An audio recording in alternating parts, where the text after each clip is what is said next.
Bonjour à tous. À l'occasion de la Journée internationale des droits des femmes, je voulais vous parler de ce que l'association Lire pour en sortir fait pour les femmes détenues. Au moment où je vous parle, 2600 femmes sont détenues en France.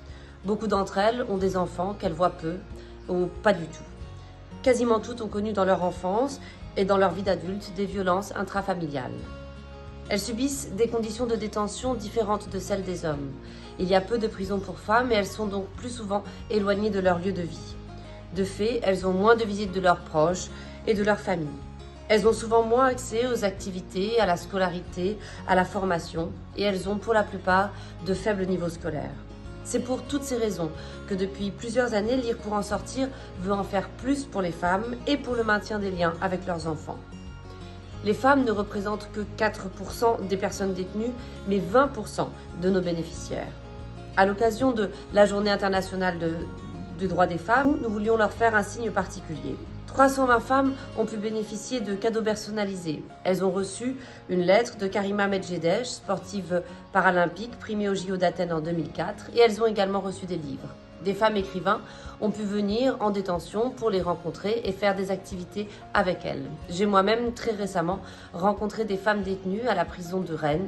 Ça a été une rencontre absolument formidable, une occasion de parler de littérature, mais aussi d'échanger nos expériences et pendant une heure ou deux, de nous évader, de penser à autre chose qu'à la détention. Sur le plan humain, ce sont des rencontres qui sont extraordinaires. Je viens de l'extérieur. Elles sont incarcérées, je ne sais pas pourquoi, je ne veux pas savoir pourquoi, mais c'est avant tout, il y a ces mots échangés, il y a ces rencontres, il y a ces regards aussi, et j'essaie toujours d'être authentique. Je ne me pose pas en tant qu'écrivaine qui a un savoir supérieur. C'est un échange, c'est un véritable échange. Parce que quand on lit, ça signifie qu'on garde l'espoir. On se donne encore la possibilité de rêver. On se donne la possibilité de se construire grâce au livre, grâce à la lecture. Moi, c'est Dani, socio-coiffeuse, donc bénévole de l'association Un Autre Regard. Et ça m'a fait plaisir, moi aussi, d'être là aujourd'hui pour donner du plaisir à ces dames. Je suis bénévole à l'association et j'ai suivi Mylène aujourd'hui pour cette matinée pour donner des soins à ces femmes qui sont emprisonnées. Je pense que ça leur a fait énormément bien puisqu'elles sont parties la joie au cœur. Vraiment, ça leur a fait...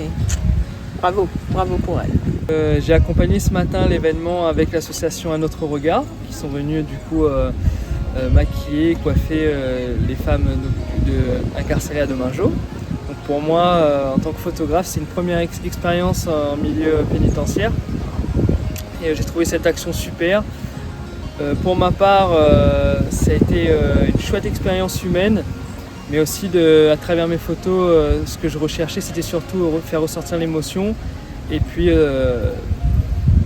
l'estime de soi à travers la photo, et on verra quand elles les verront tout simplement.